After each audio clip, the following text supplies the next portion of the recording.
opowiem dzisiaj o kategorii aspektu, kategorii ciekawej, ale nastręczającej pewnych trudności. Podczas naszego spotkania postaramy się ustalić aspekt takich leksemów jak kupić i robić, ale nie tylko tych. Postaram się także podsunąć pewne praktyczne wskazówki, jak możemy rozpoznawać aspekt wybranych form, szczególnie tych, które mogą nam nastręczać pewnych trudności. Wskażę także, jak i dlaczego czasy nieprzeszłe są uzależnione od aspektu. Mam nadzieję, że są Państwo gotowi. Rozpoczniemy od kluczowego pytania dla prezentowanej problematyki, a mianowicie od tego, co to w ogóle jest aspekt. Szanowni Państwo, słowo aspekt pochodzi od łacińskiego aspectus, co znaczy wygląd. Oczywiście ten wyraz możemy odnaleźć w słownikach języka polskiego, sprawdzić jego znaczenie. Nas natomiast dzisiaj najbardziej interesuje to rozumienie, które utrwaliło się w ramach nauki o języku. A tu aspekt jest postrzegany jako kategoria gramatyczna werbalna. Werbalna to znaczy związana z czasownikiem, przysługująca czasownikowi. Językoznawcy dodają jeszcze, że to kategoria charakterystyczna dla języków słowiańskich, że to ważna kategoria semantyczna, zależna od rzeczywistości pozajęzykowej, ale wtórnie, sekundarnie, także kategoria składniowa, uzależniana, a do tego jeszcze ważna kategoria narracyjna. No, myślę, że te wszystkie określenia, te wszystkie quasi definicje zostawimy jednak na boku i podkreślimy przede wszystkim, że aspekt wskazuje na różne sposoby ujmowania tego, myślenia o tym, na co wskazuje czasownik. A czasownik, drodzy Państwo, nazywa czynność, pisać, kopać, proces, siwieć i stan, spać. Jak już zasygnalizowałam wcześniej, aspekt jest ściśle związany z kategorią czasu. Podkreślają to także historycy języka, którzy uznają, że to związanie aspektu z tematem czasownikowym, zastąpienie opozycji czasów dokonanych, niedokonanych opozycją aspektową, to była ważna, dość istotna innowacja wspólnoty prasłowiańskiej. Ale do tego wątku jeszcze wrócimy. Kategoria aspektu przyjmuje zasadniczo dwie wartości. Niemal każde zdarzenie możemy bowiem przedstawiać w aspekcie niedokonanym lub w aspekcie dokonanym. Spróbujmy teraz przyjrzeć się tym wszystkim określeniom, tym wszystkim specyfikacjom obu wartości, które najczęściej pojawiają się w opracowaniach z zakresu gramatyki. Rozpocznijmy od aspektu niedokonanego.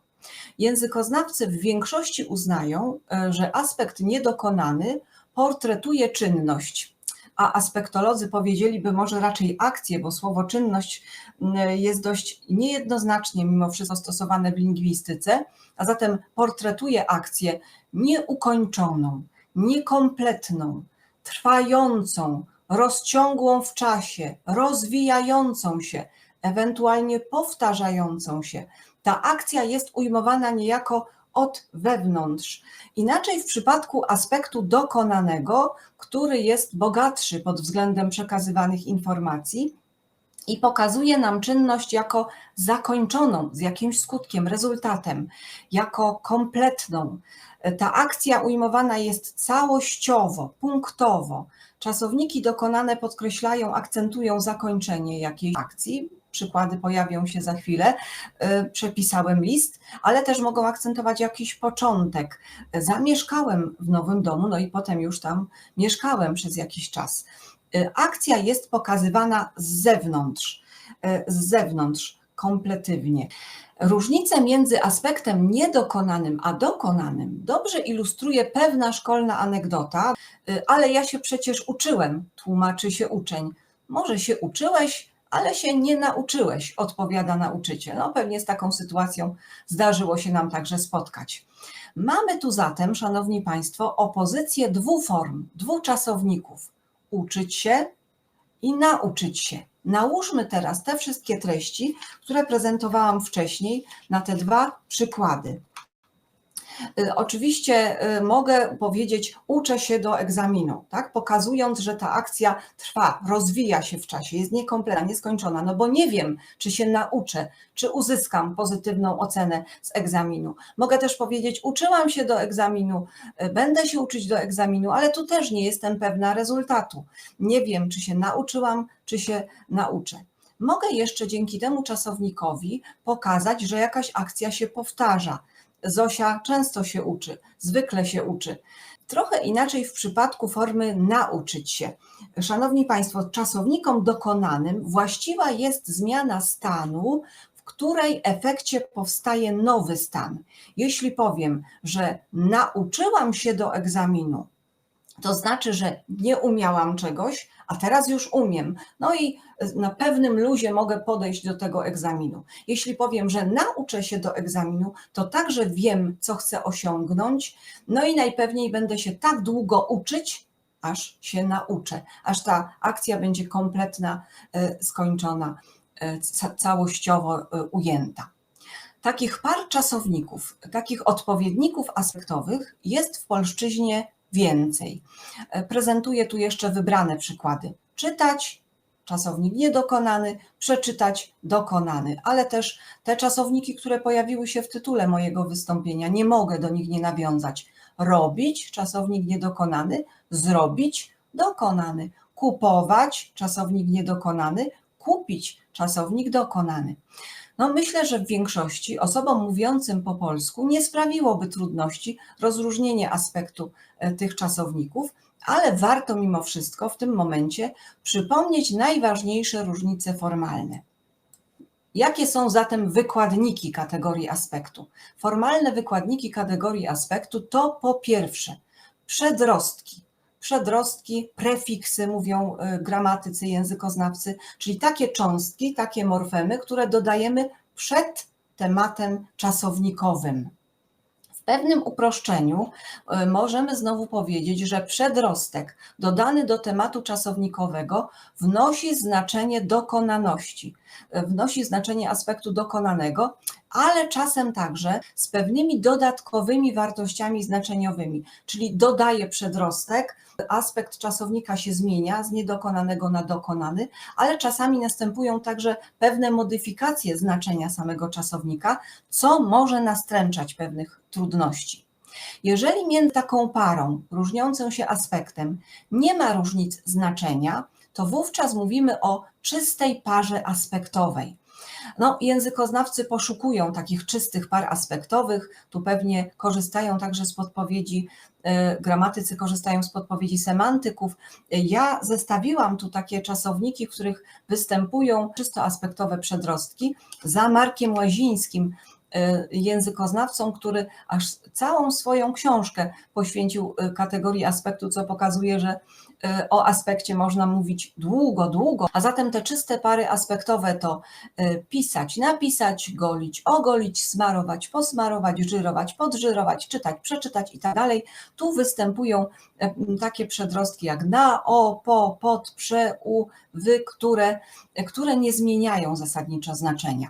Ale tej zmianie znaczenia jeszcze na chwilę się przyjrzyjmy, no bo powiedzieliśmy przed momentem, że czysta para aspektowa to pisać, napisać, ale mamy też przecież takie pary jak pisać, dopisać, pisać, zapisać, pisać, spisać i tu przedrostki też wnoszą znaczenie aspektu dokonanego, ale właśnie z pewnymi chyba jednak dodatkowymi wartościami znaczeniowymi, co Marek Łaziński podpowiada, że możemy rozpoznać, próbując utworzyć od tych derywatów prefiksalnych, przedrostkowych, wtórne derywaty przyrostkowe. Dopisać, dopisywać, zapisać, zapisywać, spisać, spisywać. Zauważmy, że takiego derywatu wtórnego przyrostkowego nie mogę utworzyć od formy napisać, no, bo nie powiem napisywać. To byłoby przecież niedopuszczalne w języku polskim. A zatem pierwsza ważna kwestia, nośnikiem wartości aspektu są przedrostki i one zwykle wnoszą znaczenie aspektu dokonanego.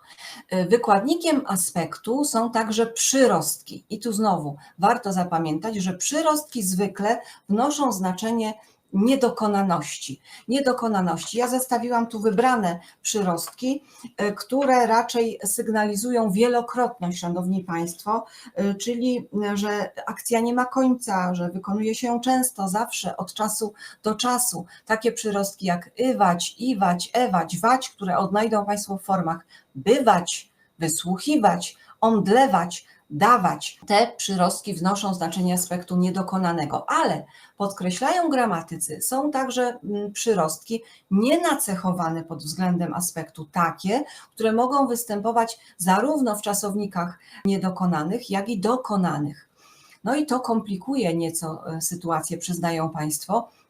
Mamy bowiem na przykład taki przyrostek wyjątkowy nąć, krzyczeć, czasownik niedokonany, ale krzyknąć, szarpać, ale szarpnąć. Ten przyrostek sygnalizuje momentalność, zatem także tutaj wyjątkowo wprowadza aspekt dokonany, ale czasami też pojawia się w innych formach. Ciągnąć przychodzi mi na myśl i tu wnosi znaczenie duratywne. Ciągnąć to czasownik niedokonany przecież.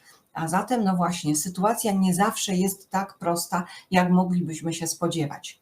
Powiedziałam już o przedrostkach, przyrostkach, czyli sufiksach. Powiem jeszcze, że aspekt czasownikowy wyraża się także czasem w sposób nieregularny, z wykorzystaniem tematów obocznych albo supletywnych, to kolejne trudne słowo, które już wyjaśniam. Supletywnych to znaczy opartych na różnych rdzeniach. Jeżeli temat, na przykład czasownikowy, zmienia się diametralnie, to mówimy wówczas o zjawisku supletywizmu. Przyjrzyjmy się takim parom aspektowym jak brać, czasownik niedokonany, i wziąć, czasownik dokonany, kłaść, czasownik niedokonany, ale położyć to czasownik dokonany, który no właśnie bardzo różni się od czasownika wyjściowego, można by powiedzieć. Z tego, co zaprezentowałam do tej pory, mogliby państwo wyciągnąć taki wniosek, że czasowniki w języku polskim zwykle występują parami. Można je porządkować, wskazując czasownik niedokonany i czasownik dokonany, ale tu znowu występują pewne wyjątki, zdarzają się ciekawostki, o których też chciałabym wspomnieć. Mamy bowiem takie czasowniki, jak chociażby musieć, móc, mieć, które nie mają odpowiedników dokonanych. Te czasowniki nazywamy imperfectiva tantum. Gdybyśmy teraz chcieli pokusić się o utworzenie od takich czasowników form dokonanych, no to nam się najpewniej nie uda. Są także czasowniki dokonane, które nie mają z kolei odpowiedników niedokonanych. To perfectiva tantum. Zwróćmy uwagę na takie formy jak zaniemówić, owdowieć, runąć, uszczknąć. Ale są także czasowniki dwuaspektowe, takie, które mają zarazem aspekt niedokonany i dokonany. Dotyczy to zwłaszcza wyrazów pochodzenia obcego, zapożyczonych, a ja zestawiłam dla państwa takie przykłady jak abdykować, awansować, aresztować, potrafić, zdołać. No tu w zależności od kontekstu, drodzy państwo, czasownik pokaże nam, o jaki dokładnie aspekt chodzi. Zwróciłabym na koniec jeszcze także uwagę na użycia terminatywne czasowników niedokonanych. Terminatywne, czyli zbliżone do znaczenia, które oddaje aspekt dokonany. No bo ja mogę zapytać znajomego, czy widziałeś ten film? Ale w gruncie rzeczy mam chyba na myśli to znaczenie związane z drugim zdaniem. Czy obejrzałeś ten film? I tu znaczenie wypowiedzi nie ulega zmianie, gdy czasownik niedokonany, pierwszy przykład, pierwsze zdanie, zastąpimy dokonany. To tyle o wyjątkach, o ciekawostkach. Przejdźmy do kolejnej ważnej kwestii. No właśnie, nie udało nam się, szanowni państwo, odpowiedzieć jeszcze do tej pory na jedno ważne pytanie, które być może pojawiło się już w państwa głowach. Mówimy o aspekcie jako kategorii właściwej czasownikowi. Czy czasownik odmienia się w ogóle przez aspekt? I tu znowu dwa stanowiska. Aspekt czasownikowy bywa interpretowany z punktu widzenia fleksji i słowotwórstwa. To drugie stanowisko zdaje się chyba przeważać, Ale gdybyśmy przyjęli tę pierwszą interpretację, aspekt jako kategorię fleksyjną, to musielibyśmy się zgodzić z częścią językoznawców, którzy odmianę czasowników przez aspekt ograniczają tylko do par sufiksalnych, przyrostkowych. Te Państwu już prezentowałam, wskazując, że te czasowniki w przeciwieństwie do par prefiksalnych nie różnią się znaczeniem. Ale przy takim podejściu aspekt odznaczałby się niskim stopniem kategorialności, i ze względu na to właśnie przeważa chyba inna interpretacja.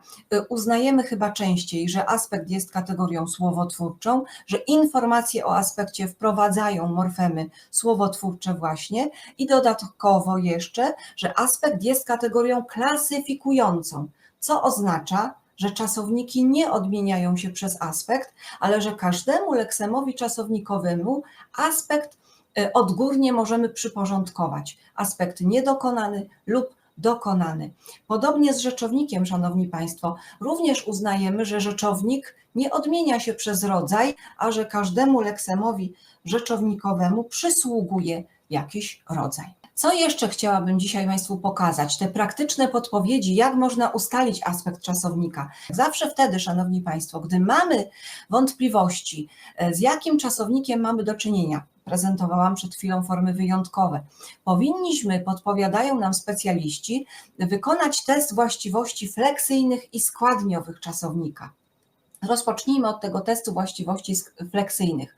Co powinniśmy zrobić? Wykorzystajmy tę tabelkę, którą teraz Państwu prezentuję. No, powinniśmy od danych czasowników, ja tutaj zapisałam czasowniki czytać niedokonany i przeczytać dokonany, spróbować utworzyć te formy gramatyczne, które jesteśmy w stanie utworzyć. Odmienić te czasowniki, utworzyć różne formy. Co się bowiem okaże?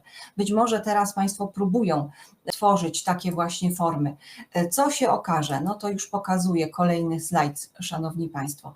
Okaże się, że ze względów semantycznych czasowniki niedokonane nie tworzą form czasu teraźniejszego. Ja nie mogę powiedzieć, że teraz przeczytuję książkę, że Jan przeczytuje książkę. Mogę tylko powiedzieć, że przeczyta książkę. Tworzą czasowniki dokonane czas przyszły prosty, nie tworzą czasu przyszłego złożonego. Tworzą jeszcze imię słów przysłówkowy uprzedni, przeczytawszy. I to wszystko. Trochę inaczej zachowują się czasowniki niedokonane. Od czasownika niedokonanego czytać jestem w stanie wyprowadzić formy czasu teraźniejszego. Ja czytam, ty czytasz, on czyta. Jestem w stanie utworzyć także czas przyszły złożony. Będzie czytać, będzie czytał, ale nie stworzę czasu przyszłego prostego. Utworzę jeszcze poza tym imię słowy na ons i oncy, imię słów przysłówkowy współczesny, imię słów przymiotnikowy czynny. Ale niezależnie od tego testu mogę mieć wątpliwości, z jakim czasownikiem właściwie mam do czynienia, bo to też już sygnalizowałam, że są takie konteksty, są takie zdania, w których mogę wykorzystać i czasownik niedokonany, czas teraźniejszy, i czasownik dokonany, czas przyszły prosty i tu znowu pojawi się pewna trudność. No, mogę powiedzieć na przykład codziennie rano wypiję szklankę wody. A zatem w takiej sytuacji mogę jeszcze skorzystać z testu właściwości składniowych czasownika. Testem właściwości składniowych aspektu czy czasownika są przysłówki jako okoliczniki czasu. Tu zwróćmy uwagę na wybrane okoliczniki czasu, okoliczniki trwania, to pierwsza grupa, okoliczniki chwili, a także okoliczniki wyznaczonego odcinka czasu z przyimkiem. Najprościej rzecz, Szanowni Państwo, ujmując, tylko takie słowa, takie przysłówki jak długo, krótko, godzinę, chwilę łączą się z czasownikami niedokonanymi. No bo zwróćmy uwagę, mogę pisać list godzinę, ale nie powiem, że napisałem list godzinę. Mogę pisać list krótko, chwilę, długo, ale nie powiem, że napisałem list krótko, chwilę i tak dalej. Z kolei słowa nagle, momentalnie czy wyrażenie w 5 minut łączą się raczej z czasownikami dokonanymi. Nagle do niej napisał, a nie nagle do niej pisał. Napisał list w 5 minut, a nie pisał list w 5 minut. Wartość diagnostyczną tego testu, który teraz prezentuję, nieco obniżają znowu pewne konteksty. Mnie przychodzi na myśl presens historicum i takie na przykład wypowiedzenie jak wyjeżdża do Wrocławia, w 3 lata robi doktorat i nagle otrzymuje propozycję pracy na uczelni. Co jeszcze w takim razie mogę zrobić, żeby się upewnić co do aspektu czasownika? No, podpowiadają nam gramatycy, że o wiele pewniejsze rezultaty daje połączenie badanej formy czasownikowej sprowadzonej do bezokolicznika z czasownikami fazowymi, takimi jak zacząć, skończyć, przestać. Jeżeli otrzymam konstrukcję gramatycznie poprawną, to znaczy, że mam do czynienia z czasownikiem niedokonanym. Mogę przecież powiedzieć tylko zaczęło padać, skończyło padać, przestało padać, a nie zaczęło napadać. No, taka wypowiedź nie miałaby sensu. Takich testów, takich eksperymentów mogę jeszcze robić kilka. Zwracam tutaj jeszcze Państwa uwagę na konstrukcję bierne z zostać, w których występuje tylko imię słów bierne od czasownika dokonanego. Podpowiem jeszcze, że w sytuacjach awaryjnych, w sytuacjach niepewności możemy zawsze zerknąć do słownika. Dziś słowniki są dostępne także online w przestrzeni internetowej, jak chociażby ten słownik, Wielki Słownik Języka Polskiego, z którego skorzystałam. W tym słowniku, Szanowni Państwo, znajdą Państwo nie tylko znaczenie słów czytać, przeczytać, ale także wzorce odmiany, podpowiedzi dotyczące odmiany tych form wraz z informacją o aspekcie czasownika. Zaznaczyłam to Państwu na moim slajdzie strzałką.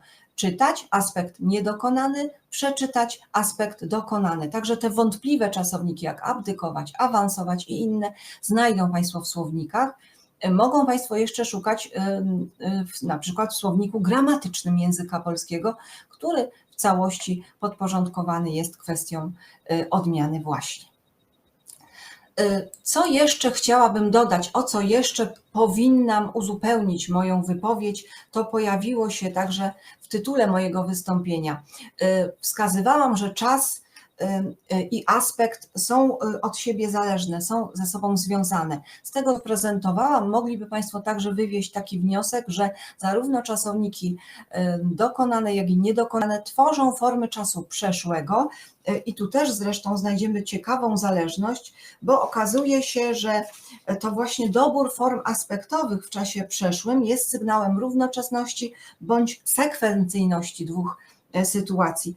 Porównajmy takie wypowiedzenia jak kiedy jadłem śniadanie, Marysia się myła versus kiedy zjadłem śniadanie, Marysia się umywa.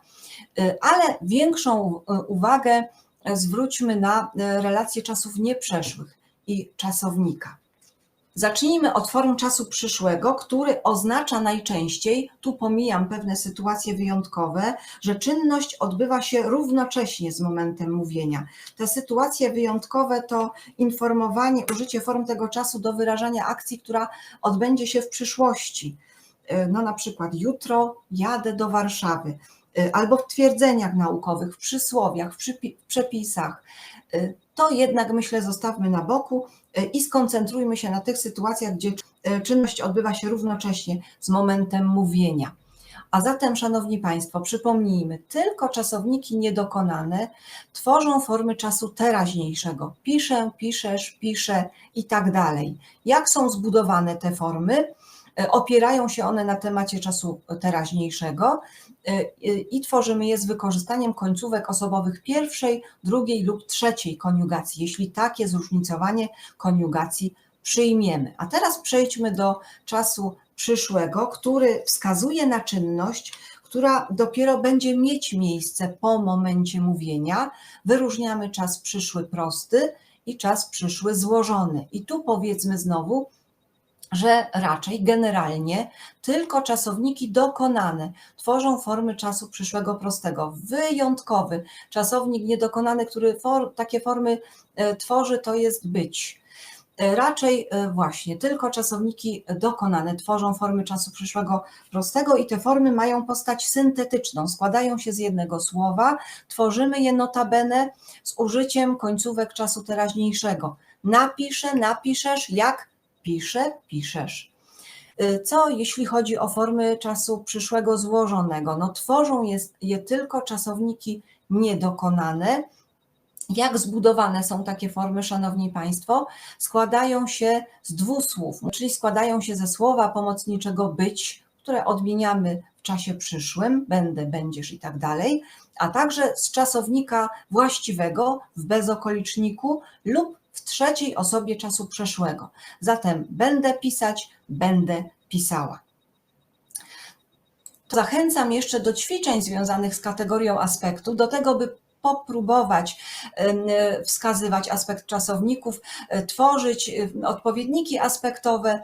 Zachęcam też do tego, by rozszerzyć swoją wiedzę i sięgnąć do literatury przedmiotu, która rozszerza znacznie ten obraz, który próbowałam Państwu zarysować. Te pozycje, z których skorzystałam, teraz prezentuję Państwu na ekranie.